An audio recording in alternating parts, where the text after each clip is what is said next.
نظام الكتاتيب هو كان النظام اللي فعلا بينتج واللي بيخلي الناس تستمر، خصوصا يعني الأولاد، يعني أولاد أو صغار. على فكرة هو كان النظام بيمشي كده، مش كل واحد يجي مشي في منهج خاص بيه. وأنا من أنجح الحلقات اللي كانت معايا في دور التحفيظ، سواء كان في الإحسان أو معنا في بيت القرآن، هي الحلقات الجماعية للفصل الدراسي. دي حلقة جزء عامة ويخلص ويطلع تبارك ويخلص وهكذا مع بعض. ولو حد جاي من بره هشوف انه حلقه مناسبه ليه ويخش.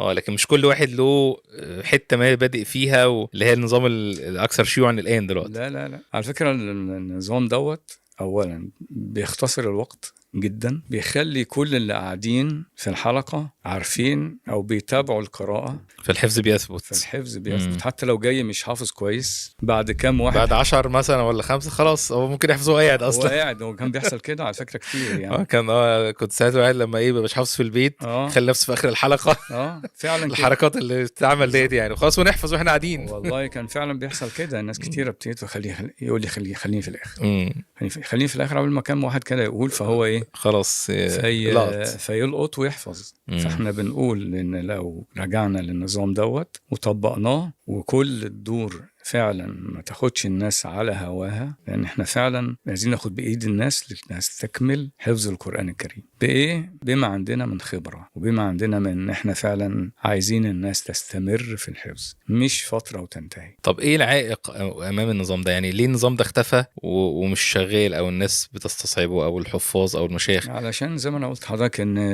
احنا بناخد الناس على عاطفتها وعلى هواها، لكن هو سهل التنفيذ. طبعا هو منفذ حاليا يعني حضرتك في بيت القرآن بتطبق النظام دوت؟ طبعا بنفذ الموضوع دوت، والموضوع دوت زي ما قلت لك اصلا مريحني. لما باجي بقرا حاجه واحده، مش هقرا لده واقرا لده واقرا لده. لما بنيجي يلا اللي هو الجديد اللي هيحفظوه بقرا حاجه واحده، وهم في نفس الوقت بيسمعوا حاجه واحده زي ما قلت لك.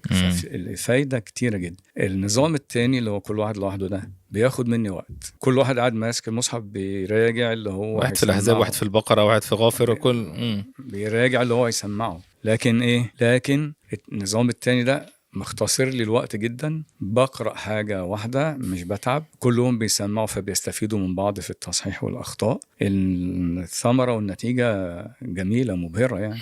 إن شاء الله.